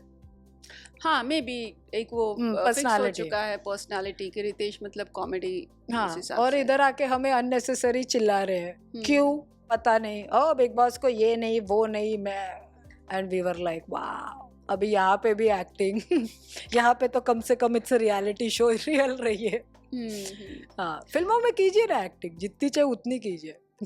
सोनाली, अब बात करते हैं मोस्ट एंटरटेनिंग पार्ट के बारे में। और आप आई एम श्योर समझ गई होंगे कि मैं किसकी बात कर रही हूँ। राखी सावंत जब वो शो में गई ना, तो बिग बॉस मराठी वैसे तो था, पता है कि शो है, लेकिन मज़ा उतना नहीं आ रहा था। एक पर्टिकुलर टारगेट ग्रुप था उसका, लेकिन राखी के जाने के बाद मुझे लगता है कि वो टारगेट ग्रुप का जो एक दायरा था वो टूट गया और ऐसे बिखर गया, और जो नहीं देखता था वो भी देखने लगा। How was it? कैसा था आप लोगों के साथ? जी, मैंने ही मीडिया को बोला था शुरू से कि राखी सावंत आ रही है, क्योंकि मैं राखी को बाहर से भी राखी को भी जानती हूँ, और मैंने बता दिया था कि राखी इस बार भी इस शो में आएगी। और जब मैं शो से बाहर निकली, आई बम्प्ड इनटू राखी मुझे राखी वहाँ पे भी मिल गई, और राखी मुझे बोल रही है, अरे सोनाली तू बाहर आ गई और मैं कल जा रही हूँ। मैंने बोला जा जा जा जल्दी जा। तो और मैंने उसको बोला कि मुझे तो इन्फेक्शन हुआ तो मुझे तो निकलना ही पड़ा। एंड वो बोल रही है अरे अरे अरे, और राखी तो ऑफकोर्स एंटरटेनमेंट के लिए बहुत ही अच्छी है। और अगर राखी शो के अंदर रहती तो एक अलग रिलेशनशिप रहता। पता नहीं गुड बैड वर्स्ट जो भी होता वो एंटरटेनमेंट के हिसाब से ही होता। और राखी जब आती है, राखी को मुझे लगता है यूज़ किया जाता है। जब भी उनकी टीआरपी गिरती है राखी को बुलाया जाता है, और ये राखी ने खुद एडमिट किया है। राखी ने मेरी इंटरव्यू में भी बोला है, रिसेंटली बोला है। एंड और मुझे तो लगता है प्लीज ट्रॉफी राखी को दे दीजिए, क्योंकि वही असली डिजर्विंग है, वही असली एंटरटेनिंग है। अगर वो नहीं आती ये बिग बॉस मराठी चलता भी नहीं, कोई देखता भी नहीं। It was so boring for the audience, क्योंकि ये मुझे फीडबैक मिल चुका था। और हम सब तो निकल गए थे क्योंकि पता नहीं। और जब राखी आई तभी थोड़ा सा कलर आया उस शो पे, और थोड़ी एंटरटेनमेंट बढ़ गया। राखी ने मतलब काफ़ी हद तक आई थिंक राखी को यूज़ किया जाता है, जो आई थिंक उसने एक्सेप्ट किया है। और उसको प्लीज़ ट्रॉफी दे दीजिए बिग बॉस। उसको सिर्फ वाइल्ड कार्ड के लिए बुलाइए मत, या अपने शो के फ़ायदे के लिए मत बुलाइए, उसको ट्रॉफी दे दीजिए ना। और जब फिनाले तक भी नहीं पहुंचने देते और फिर उससे पहले निकाल देते हैं, मतलब इतना फेवरिज्म, इतना फेवरेटिज्म वो भी चल रहा था। So that's very unfair for Rakhi Sawant. इस बार मैं उसके लिए स्टैंड लूंगी। राखी हमेशा सबके लिए बात करती है। हाँ, उसको एक बार तो ट्रॉफी दे दीजिए ना, क्या सिर्फ वाइल्ड कार्ड के लिए बुलाते हैं अपने एंटरटेनमेंट फैक्टर के लिए। और वो करती भी है, काफी हद तक एंटरटेनमेंट देती है। राखी ने खुद कहा है कि बॉस ये मुझे बुलाते हैं लेकिन मुझे कभी ट्रॉफी नहीं देते हैं। शी वाज लाइक यार कभी तो मुझे ट्रॉफी दे दो, कभी तो दे दो। आई थिंक ये तो एंडोमॉल और जियो ही बता सकता है कि क्यों ऐसा। मुझे नहीं पता है कि वो लोग एक्स कंटेस्टेंट्स को लाते भी क्यों है। Why do they do that? लाओ ना, नए के साथ ही करो, दम है तो चला के दिखाओ शो। किसी को भी डाल रहे हैं, किसी के साथ भी खेल रहे हैं। हेल्थ का तो कोई यही नहीं है, हाइजीन का कोई सवाल नहीं है वहाँ पे। आप चला दो शो। जब शो नहीं चलता है तब आप स्पॉन्सर्स के लिए अच्छे कंटेस्टेंट्स को लाते हैं, फिर राखी सावंत को लाया जाता है क्योंकि शो की टीआरपी गिर जाती है। तो yeah I think it's very unfair. I think Endemol और मुझे लगता है जियो में लोग चेंज होने चाहिए, क्योंकि आई थिंक जो कर रहे थे वो अभी है नहीं, उनकी जगह पे अलग लोग हैं। तो बहुत ही अभी ज़मीन आसमान का फ़र्क है। मैं तो इतना ही कहूँगी, जो अच्छे लोग थे उन्होंने काम छोड़ दिया और वो अपना काम कर रहे हैं। सो दैट्स वेरी अनफॉर्चुनेट पार्ट, क्योंकि वो पाइनियर्स थे। राखी को एक तरफा मोहब्बत भी हो गई थी राकेश बापट से। जी, आपने कुछ देखा ये एंगल? जी, राखी को हर साल बिग बॉस में किसी ना किसी के साथ प्यार हो ही जाता है। आई रियली होप राखी को उसका लाइफ पार्टनर मिल जाए, इस साल तो मिल जाए। वो आई थिंक ढूंढ रही है एक अच्छा लाइफ पार्टनर। इनफैक्ट जो मेरे मित्र है राहुल महाजन वो उसके भी पॉडकास्ट पे गई थी, तो उसने बोला था कि मैंने इनफैक्ट राहुल को बोला था तुम और राखी एक साथ क्यों नहीं देख लेते हो। अच्छा अच्छा। हाँ, तो राहुल बोला नहीं मैं राखी के साथ नहीं रह सकता हूँ। और राखी ने भी बोला कि मैं राहुल महाजन के साथ राहुल महाजन को 6ठी 7वीं शादी करनी रहती है, तो उसका भी अपना शौक है सबके। तो मैं यही कहूँगी कि राखी को इस साल लड़का मिल ही जाए जो उसे समझे, प्यार करे, उसकी जो इच्छाएं पूरी करे, उसके साथ रहे, उसके साथ निभाए। और राखी भी उसके साथ जो चीज़ें मैंने लड़के के लिए कही है जो वो भी निभाए, साथ रहे, एक दूसरे को respect they. So I think रिश्ता चल जाता है। तो मैं यही कहूँगी कि राखी को मिल जाए। और राखी जो भी लव एंगल फॉर्म करती है शो पे, वो पूरा ड्रामा रहता है। It's only for entertainment, strictly for entertainment, audience entertain रहे। और मैं एक चीज़ बोलूँ, उस घर के अंदर इतना बोर आप रहते हो ना, तो आपको कोई ऐसा चाहिए पसंद करने के लिए। मतलब कुछ तो आप खुद को एंटरटेन कर रहे हैं, हाँ। कुछ तो चाहिए ना, अदरवाइज इट इज। और आपने देखे कंटेस्टेंट्स कौन कौन किसके साथ लव एंगल करेगा, और वहां पे तो सब कंटेस्टेंट्स ऐसे डर भी रहे थे लव एंगल के लिए। वो बोल रहे थे बाप रे, घर वाले देख रहे हैं, पार्टनर देख रहे हैं, गर्लफ्रेंड देख रही है, बॉयफ्रेंड देख रहा है। तो वो सब हिम्मत भी नहीं हो रही थी। हिंदी में चल जाता है, हिंदी में तो यार फाइटिंग, कोई मार रहा है, कोई गाली दे रहा है, कोई घर तोड़ रहा है, कोई कैमरा तोड़ रहा है। हिंदी में बहुत ही लीवे दिया जाता है, और फिर एंड में तो सलमान खान जी है ही संभालने के लिए। Right right. मराठी में ऐसा कुछ नहीं था। तो आपने कोई लीगल नोटिस वगैरह भी, मतलब जी। कुछ पुलिस स्टेशन आप गई थी, क्या जी। हुआ एग्जैक्टली और क्या स्टेटस है? जी मैंने लीगल नोटिस उन्हें भेजा, और उन्होंने मैंने सबसे पहले जब मैं घर से बाहर निकली, मैंने जियो को ईमेल भेजा, और मैंने अपने कंसर्न्स बताए, मैंने अपने पिक्चर्स बताए। आपको मैं पिक्चर्स दूंगी, आप प्लीज़ ऑडियंस को मेरे पिक्चर्स दिखाइए बिल्कुल। कि मुझे किस प्रकार का इन्फेक्शन हुआ था। इट इज़ वेरी बैड, और मैं अभी भी ट्रीटमेंट पे हूँ, अभी भी ट्रीटमेंट पे हूँ। मुझे 6 महीने तक वो ट्रीटमेंट के वो 6 मंथ। या क्योंकि ये इन्फेक्शन बहुत ही सीरियस होते हैं, और ये इंटरनेशनली इन सब चीज़ों का बहुत ध्यान रखा जाता है। अगर आप अब्रॉड जाओगे, आपको लगता है ऐसा आपको ट्रीट किया जाएगा, हर चीज़ का वहाँ पे ख्याल रखा जाता है। Again I am saying, Endemol is an international company, और वो लोग क्या स्टैंडर्ड्स मेंटेन कर रहे हैं, I don't know. It's a big question mark on Endemol Shine, Bani J जो अभी हुआ है, अभी जो नाम इनका चेंज हुआ है। मैंने उन्हें लीगल नोटिस भेजी। मैंने एंडोमॉल और जियो स्टार दोनों को लीगल नोटिस भेजी। उन्होंने मुझे लीगल नोटिस का जवाब भी दिया। वो कह रहे हैं कि हमने सारे प्रोटोकॉल्स फॉलो किए, हमने हर बार बहुत ही हाइजीन और क्लीनिंग का साफ साफ ध्यान रखा गया। तो मैं पागल हूँ बोलने के लिए कि मुझे ये इन्फेक्शन कैसे हुआ। 2 हफ्ते के बाद तो बेडशीट चेंज हुई, वो भी हमने कैमरा पे बोल बोल के। और उन्होंने लिखा भी था कि 2 हफ्ते के बाद ये बेडशीट प्लीज़ भेज दीजिए, वरना बहुत बड़ा इन्फेक्शन हो सकता है। और तब तक मुझे इन्फेक्शन हो गया था, क्योंकि मैं ही चिल्ला रही थी, अरे ये क्या हो रहा है हाइजीन। आप चाहे तो दूसरे कंटेस्टेंट्स को भी पूछ सकते हैं इसके बारे में। अब तो चूहों का भी पूछिए, जो वाइल्ड कार्ड है उनसे मत पूछिए, जो रहे हैं। और विनर के चक्कर में मत पड़िए, उनके लिए वो अपॉर्चुनिटी बहुत बड़ी चीज़ थी। हम जैसे सी मुझे कुछ चाहिए नहीं शो से, बट यार मेरा कॉम्पनसेशन बनता ही है, क्योंकि हमें 6 महीने तक मुझे घर पे बैठना पड़ा, और and I lost 2-3 projects also because of this. So मैंने उन्हें कॉम्पनसेशन के लिए बोला है, और उन्होंने कहा कि हमने सारे प्रोटोकॉल्स फॉलो किए, लेकिन मैंने पुलिस कंप्लेंट भी उनके अगेंस्ट डाली है।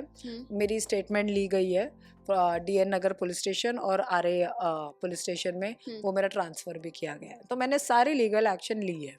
बाकी किसी कंटेस्टेंट ने भी बात की है जो उनके साथ कुछ अनफेयर टाइप हुआ है? जी हाँ, हम मेरे से पहले दिव्या शिंदे जो कंटेस्टेंट थी, वो सबसे पहले पुलिस स्टेशन पहुंची। उसने तो आई थिंक हाई कोर्ट से इनके ऊपर केस डाल ही दिया है। क्या वो डाल दिया। जी वो माइनॉरिटी है, तो माइनॉरिटी में लॉ है कि आप कुछ चीज़ें उन्हें बोल नहीं सकते हैं, आप कुछ नाम आप शेमिंग में नहीं डाल सकते हैं। तो उनके आई थिंक अकाउंट पे जो इनके लीगल अकाउंट्स थे, कलर्स मराठी या जियो स्टार या जो एंडोमॉल शाइन के थे, उन्होंने उन्हें ऐसे नाम से संबोधित किया जैसे कोमड़ी मतलब चिकन, पोपट। तो आई थिंक उनके लॉ में ये सारी चीज़ें आप उन्हें बोल नहीं सकते हैं, तो उसके लिए उसने वो स्टैंड लिया था। और उसने बहुत ही RA पुलिस स्टेशन में वो कंप्लेंट डालने की कोशिश भी की, लेकिन उनका FIR रजिस्टर नहीं हुआ, यहाँ तक कि उनकी स्टेटमेंट भी नहीं ली गई। तो इट्स वेरी अनफेयर, तो ये भी चीज़ हुई है। और एक और आई थिंक कंटेस्टेंट थी रुचिता जामदार ना, रुचिता जामदार आई थिंक ये नाम है, सरनेम रुचिता जामदार। तो उसने भी शो के बारे में चीज़ें बोल दी थी, तो उसका भी अकाउंट रिपोर्ट कर दिया था। अच्छा। हाँ, ओह, अब मुझे पता नहीं किसने रिपोर्ट किया, लेकिन she lost her Instagram account. Hmm, and अगर आपने देखा होगा कि फिनाले के टाइम हम सारे कंटेस्टेंट्स आए ही नहीं थे फिनाले पे, आपने मतलब अगर जिसने नोटिस किया। स्टैंड लिया, जिसने आवाज उठाई, उसको नहीं बुलाया गया। करेक्ट। और बुलाना चाहिए ना, क्यों नहीं बुला रहे? अगर शो इतना अच्छा है, हम्म, शो इतना मतलब सारे प्रोटोकॉल फॉलो कर रहे हैं, तो बुला क्यों नहीं रहे? हम्म, और हमें बुला के समझौता क्यों नहीं कर रहे? Why are they not doing it? I don't know. कभी इमोशनल ब्रेकडाउन हुआ आपका इस शो में 3 हफ्ते में? नहीं, मेरा कभी नहीं हुआ, क्योंकि I took everything like pinch of salt, क्योंकि मैंने Okay. हिंदी किया है ना। राइट। वहाँ पे मैं कितना 105 डेज वहाँ पे मैंने धुरंधरों के साथ हाँ सारे धुरंधर थे मेरे कंटेस्टेंट्स, जितने भी थे ना फेलो कंटेस्टेंट, वो सब धुरंधर थे। सारे सेलिब्रिटीज थे, उन्होंने इतना सारा काम किया था और सारे बड़े नाम थे। उसमें मैं ही एक पिक्चर करके आई थी। तो और यहाँ पे तो मैं बेचारे कंटेस्टेंट्स के साथ क्या क्या झगड़ा करूँ? वो बेचारे खुद ही इतने बेचारे हैं, क्या मैं झगड़ा करूँ? अब मैं बिग बॉस के साथ ही बिग बॉस कर रही हूँ। चलिए, अब बिग बॉस की बात हो गई, अब हम थोड़ी सी और बात करेंगे आपके बारे में, बिकॉज आपका करियर बहुत इंटरेस्टिंग रहा है। उससे पहले आपने बोला कि सलमान ने बोला था कि जो उज्ज्वला और सलमान ने साथ में करियर शुरू किया था। I would like to know more about that. क्या था वो, प्लीज बताएं। जी, एक दौर था, हाँ। वहाँ पे जितने भी एक्टर्स थे और मॉडल्स, वो बहुत ही उस टाइम पे बहुत ही मतलब वो थे, मतलब पीपल वर लाइक वाओ, अब कौन who is to be on the page 3। Oh yes. Page 3 एक बहुत बड़ी चीज होती थी। जी। उस वक्त सुपर मॉडल्स का दौर चला था और उस वक्त सुपरस्टार्स का दौर चला था। तो सुपर मॉडल्स और सुपरस्टार एक ही प्लेटफॉर्म पे आ गए थे सारे, और जितने एक्टर्स को चर्चा होती थी, वो सुपर मॉडल्स की भी उतनी चर्चा होती थी। राइट। तो उस वक्त कुछ क्राइटेरिया होता था। अगर आप मॉडल्स हैं तो आपको अगर लड़की है तो 5'9", 5'10" एक हाइट होनी चाहिए। और अगर आप छोटे हैं तो आप बेटर कमर्शियल वे से एक्टिंग या म्यूजिक वीडियोस ऐसे, मतलब वो एक सेट क्राइटेरिया था। और क्वालिटी थी उस वक्त, मतलब बहुत ही हैंडसम लोग आते थे, बहुत ही खूबसूरत लोग आते थे, और उन्हें देख के मज़ा आता था। क्योंकि मैं छोटी थी, तो जब मैं अपनी बहन को एयरपोर्ट लेने जाती थी, क्योंकि ऑब्वियसली मेरे डैड ही retired as deputy commissioner of police, so तो पुलिस को ये था कि आप एयरपोर्ट पे जहाँ पे फ्लाइट लैंड होती थी, आप वहाँ तक जाते थे। हाँ, वहाँ तक आपको अलाउड था। तो जब मैं फ्लाइट में अपनी बहन को लेने जाती थी, एक एक जो सुपर मॉडल वो जो बस में लेके आते हैं ना, एक एक ऐसे दिखने वाले आते थे। मतलब मैं पहले देखती थी अर्जुन रामपाल को निकलते हुए, फिर जॉन अब्राहम को निकलते हुए, फिर बिपाशा को निकलते हुए, फिर उज्ज्वला को निकलते हुए, मधु सप्रे को निकलते हुए, मिलिंद सोमन को निकलते हुए। लाइक इतने हैंडसम लोग रहते थे और इतनी सुंदर लड़कियां, टॉल, सेक्सी। सो या एक दौर था। और सलमान और मे बी आई थिंक ये लोग बहुत ही कमर्शियल जोन में थे। तो मॉडल्स और एक्टर्स साथ में ही रहते थे, और ऑफ कोर्स सबका बैंड्रा कनेक्शन रहता था। यस। सो उज्ज्वला भी बैंड्रा ही रहती है, उसका घर बैंड्रा में है। हालांकि वो रहती है न्यूयॉर्क में, उसका बेस न्यूयॉर्क है। तो यह सबने एक साथ शुरुआत की, और सबके जो कोरियोग्राफर्स थे वो उस वक्त सारे कनेक्टेड थे। तो सब या फैशन और मॉडलिंग एक साथ चलता था, और दोनों का बहुत ही डिमांड था। आप उन दिनों को मिस करती हैं? ऑफ कोर्स, क्वालिटी और क्या है, सब लोग मतलब लोग पागल हो जाते थे इन्हें देखने के लिए। किंगफिशर जब कैलेंडर आया आपके पास, वो दौर क्या था? मतलब बॉस जो डिमांड होती थी ना। Yes, I have seen that, I have covered that. Please tell me, how was your experience? जी, जो पहला किंगफिशर लॉन्च हुआ कैलेंडर, वो मेरी बहन ने किया था, उज्ज्वला राउत ने। She was part of first edition of Kingfisher calendar, and I featured in 2010 edition, of course बहुत सालों के बाद। तो मेरा जो फर्स्ट जॉब ही था वो था किंगफिशर कैलेंडर, और मैं गौतम सिंघानिया के पार्टी में गई थी as a kid. I was I think 18 that time. Okay. And मुझे वहाँ पे अतुल कसबेकर ने देखा, and then he called me and he offered me Kingfisher calendar. Oh wow. Yes. Life तो बदली? उस वक्त क्या लाइफ बदली उसके बाद? ऑफ कोर्स जब आप कैलेंडर गर्ल रहता है आपको आप अगर आपको पता है कि किंगफिशर की जो पार्टीज होती थी, डॉक्टर विजय माल्या जो पार्टीज थ्रो करते थे उसमें सारे लोग आते थे, चाहे वो एक्टर्स हो, प्रोड्यूसर्स हो, डायरेक्टर्स हो and media is to go crazy. एंड जो अपने डॉक्टर विजय माल्या थे वो उनकी पार्टीज व दी पार्टीज। उस वक्त जो पार्टीज करते थे ना, इट वाज दी पार्टीज। मतलब लोग they used to like die to be part of that party, कि उन्हें कैसे भी करके वे उन्हें इनविटेशन मिले। इनफैक्ट जो मेरे 2-3 अंकल्स थे वो फिल्मों में ही पैसा लगाते थे, वो बोलते थे हम पैसा दे देंगे, आप हमें लेके जाइए ना किंगफिशर पार्टी में। हाँ, आपने किया था कभी ये? नहीं छोटी थी ना तो 2 ही इनवाइट मिलते थे। So yeah how was your shoot with Ranveer Singh? Oh yes, जी रणवीर सिंह के साथ मुझे ये शूट मिला एंड एक दिन पहले आई गॉट कंफर्म, तो मुझे अच्छा। पता ही नहीं था हाँ। कि मैं रणवीर के साथ। और मैं ऐसी थी यार, अच्छा रणवीर द बैंड बाजा बारात गाए, क्योंकि उनकी वो फिल्म आई थी बैंड बाजा बारात और उनका डेब्यू हो रहा था। एंड हमारे जो फोटोग्राफर थे वो थे Subi Samuel, okay. And it was for this very prestigious brand called Maxim magazine, yes. जो बहुत ही sexy, hot, glamorous international magazine. तो जब हम and it was the shoot was in the hotel and it was very sexy, it was like a girl boy. And जब मैं रणवीर से मिली, हम तो लॉबी में ही मिले, and Ranveer was super friendly, he was cute, actually बहुत क्यूट था, and he was very friendly, he was very nice, very professional.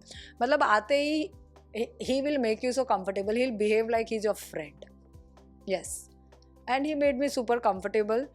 वो एक लॉबी का टाइम था। फिर जब शूट में हमने शूट शुरू किया, सो रणवीर टोल्ड मी ये मेरा पहला ऐसा शूट है with a girl. Oh wow. Yes, where the girl is in the bikini, like a bold shoot. हाँ, Yes. हाँ. और मैं ऐसी थी, और फिर सुबी ने बोला Sonali you have to take care now, you have to make him very comfortable, and Ranveer was very friendly, he was very shy. Ranveer was not Ranveer what we see him now, I know him very differently. Okay. So Ranveer was very shy, and he was taking care के वो chewing gum खा रहा था, just to be very cautious.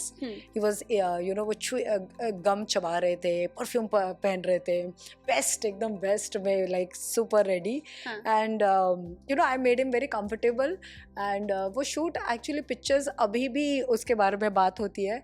जी एक interesting किस्सा मैं बताऊंगी। Shoot के दौरान जब हमने पिक्चर्स देखे, एक स्पेसिफिक पोज है जो मेरा और रणवीर का, वो पोज ही बहुत पॉपुलर हुआ, और मुझे लगता है रणवीर को वो पोज इतना अच्छा लगा, उसने सेम पोज है, same, not even similar, same pose उसने वानी कपूर के साथ फॉर अनदर मैगजीन कवर के लिए कर लिया जी। और मैं तो अभी यही कहूँगी कि रणवीर, अब ये तीसरी बार अगर पोज अटेम्प्ट करोगे तो दीपिका के साथ करना। But sorry, I am joking. मैं तो यही कहूँगी कि कंग्रेचुलेशन रणवीर एंड दीपिका आपके सेकंड बेबी के लिए, and have a very blissful life, और आप बहुत ही हैंडसम, लाइक दोनों बहुत ही हैंडसम कपल हो, and wish you like all the best, and you both rock. तो उस टाइम तो फिर काफी चर्चा हुई रहेगी कि कॉपी कर लिया सेम पोज को।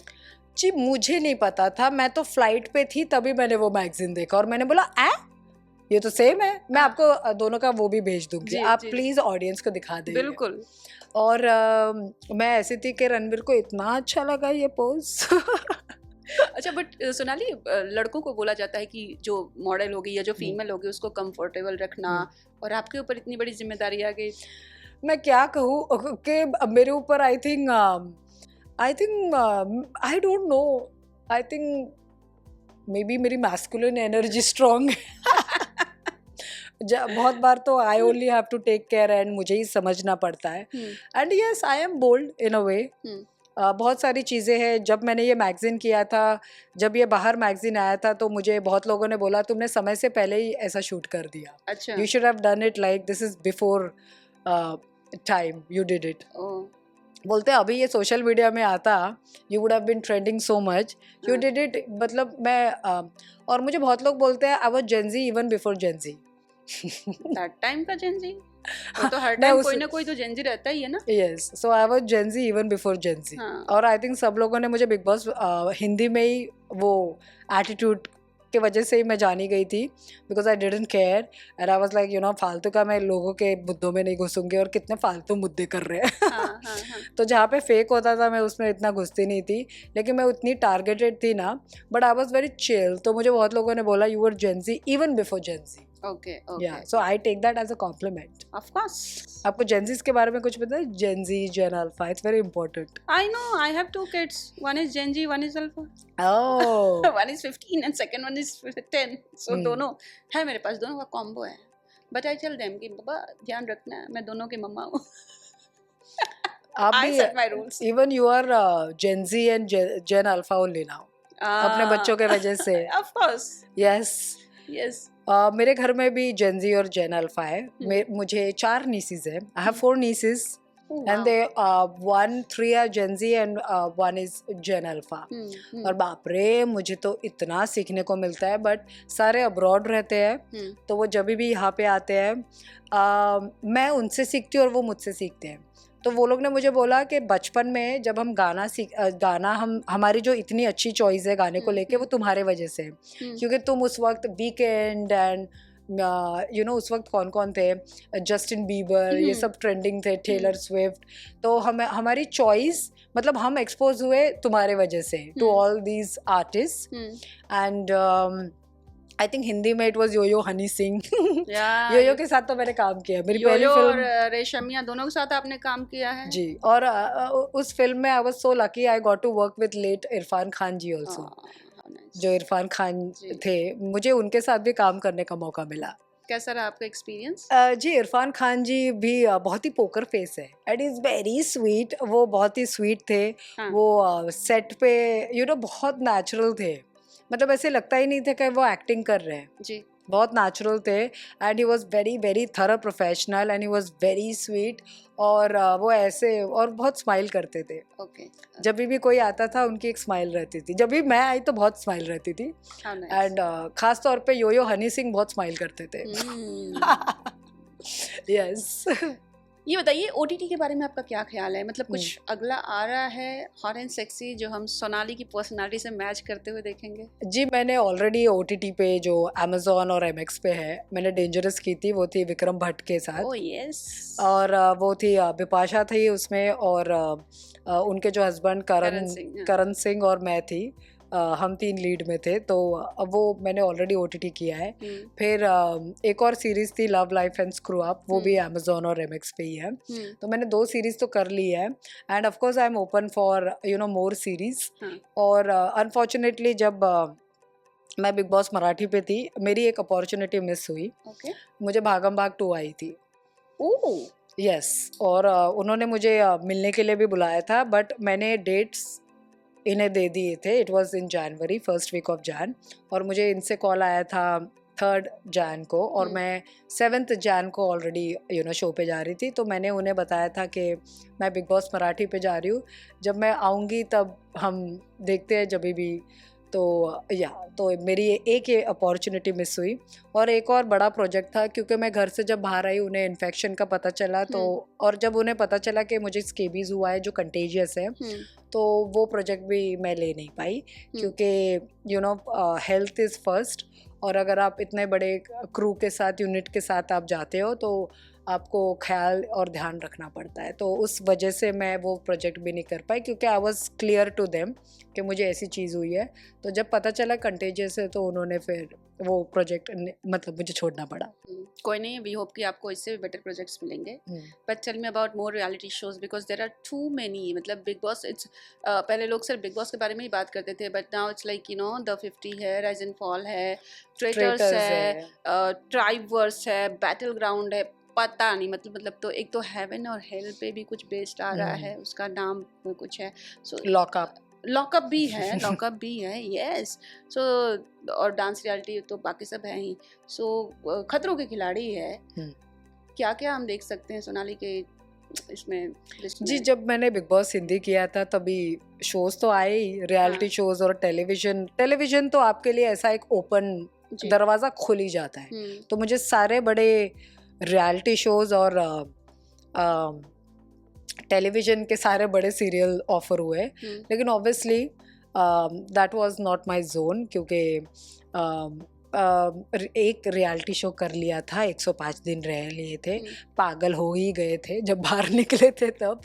तो मैंने ब्रेक लिया था रियलिटी शो से, और मैंने एक्चुअली कुछ सालों तक रियलिटी शो को टच भी नहीं किया, because of the obvious reason, क्योंकि मेंटली, फिजिकली, इमोशनली आप पे बहुत इफेक्ट आता है उसका, और फाइनेंशियली भी। बिग बॉस मराठी करके मुझे फाइनेंशियली भी बहुत इसका इफेक्ट आया, क्योंकि मेडिकल बिल्स बहुत ज़्यादा हो गए। और मैं यही कहूँगी कि अप्रैल तक, फिनाले तक मेरा कॉन्ट्रैक्ट था। एक्चुअली मुझे एक शो आ गया था, but I couldn't do it, क्योंकि मैं फिनाले के लिए तक मुझे रुकना पड़ा। Which was the show, if you I can't tell. मैंने लेकिन एंडोमॉल को पूछा था, जियो से पूछा था कि मुझे ये शो आ रहा है, तो उन्होंने बोला तुम, आपका कॉन्ट्रैक्ट है, आप नहीं ले सकते हो। इसका भी भरपाई करो।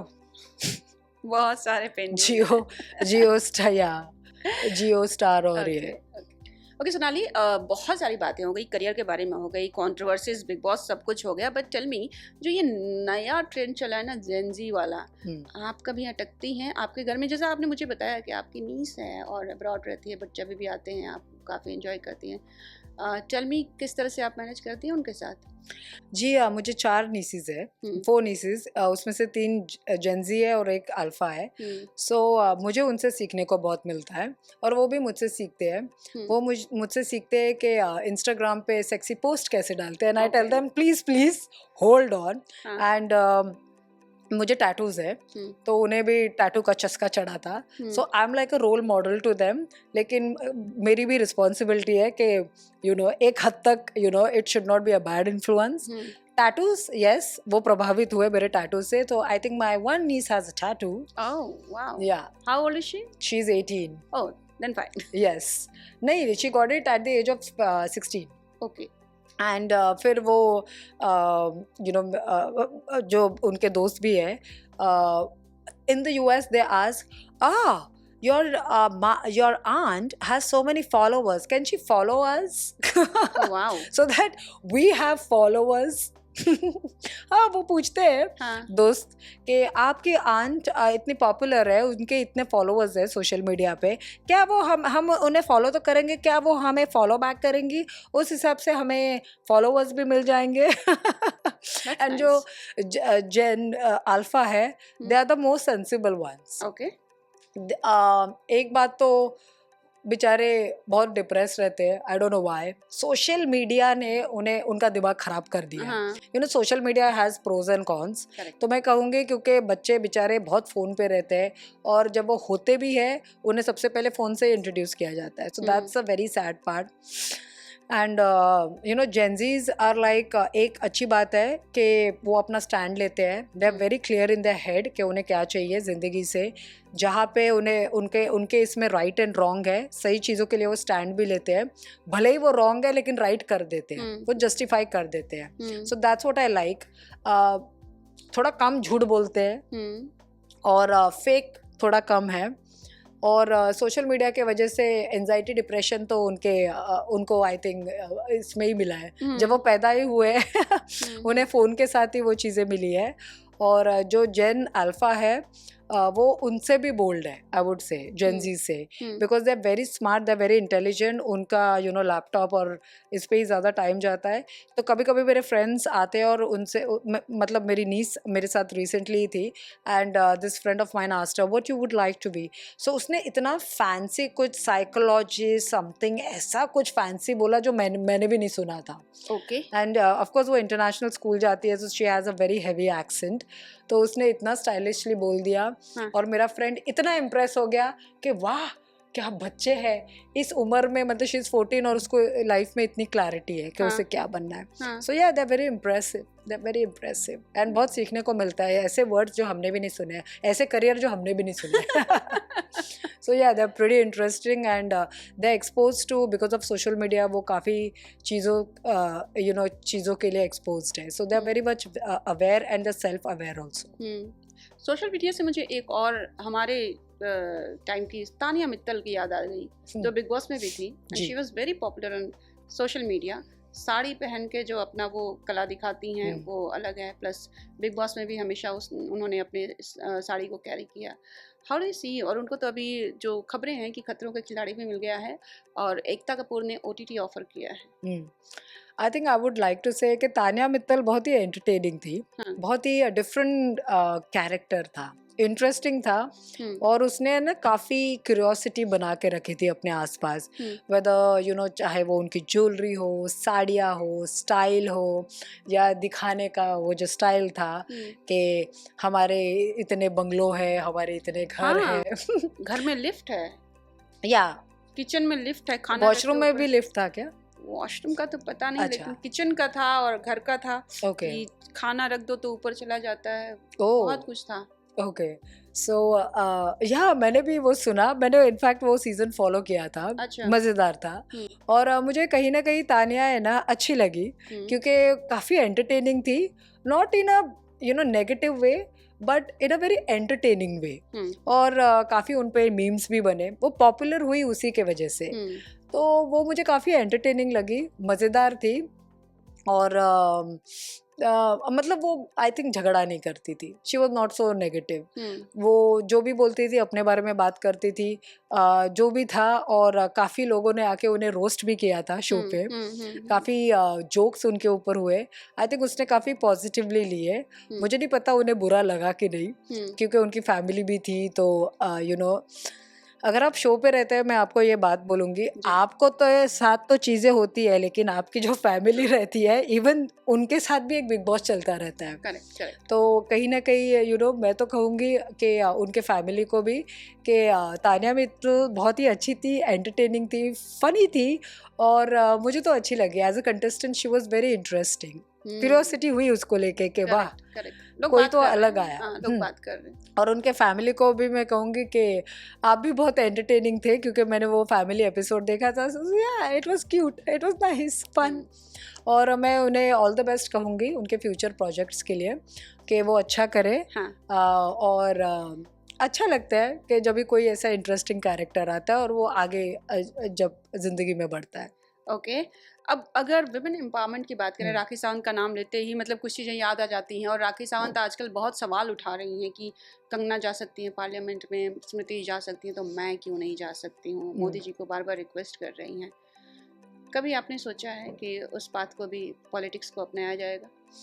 आई थिंक राखी का मैं यही कहूँगी कि राखी बहुत सारी चीज़ें ऐसे बोलती है कि वो थोड़ा सा यू नो सीरियसली चीज़ें नहीं ले सकते हैं। राखी बहुत एंटरटेनिंग है, फ़नी है, और बहुत बार है ना, राखी की ऐसी चीज़ें होती है जो इतनी मैं सीरियसली नहीं लेती हूँ। I take it as a in a fun way. और राखी सब पे कमेंट करती है। और जब वो अपने जो प्राइम मिनिस्टर है ऑनरेबल नरेंद्र मोदी, जब वो उनके बारे में भी बात करती है, फिर जो मिस्टर डोनाल्ड ट्रंप है उनके बारे में, तो आप वो सीरियस नहीं ले सकते चीज़ें। तो आई थिंक मैं चाहती हूँ कि राखी जो चाहे वो हो जाए, बट आई थिंक राखी को उसके लिए थोड़ा सीरियस बनना पड़ेगा अगर उसे पार्लियामेंट जाना है, क्योंकि कंगना और स्मृति जी ने आई थिंक प्रूव किया है, they are very well educated. उन्हें यू नो उन्होंने भी आई एम श्योर कुछ ना कुछ क्राइटेरिया बेस पे ही उनका सिलेक्शन हुआ है, और अगर राखी के पास वो क्राइटेरिया है तो वो भी पार्लियामेंट चली जाए, मैं तो यही कहूँगी। And all the best to everyone. Okay Sonali, बहुत मज़ा आया आपसे बात करके, thank you so much, and we hope कि जितने भी आपके प्रोजेक्ट्स जो पेंडिंग रह चुके थे वो डबल ट्रिपल होकर आएंगे, ऑफ कोर्स बहुत सारे काम आएंगे, और हम फिर मिलेंगे बहुत जल्द। Thank you, it was a pleasure talking to you Chetna. Thank you, thank you.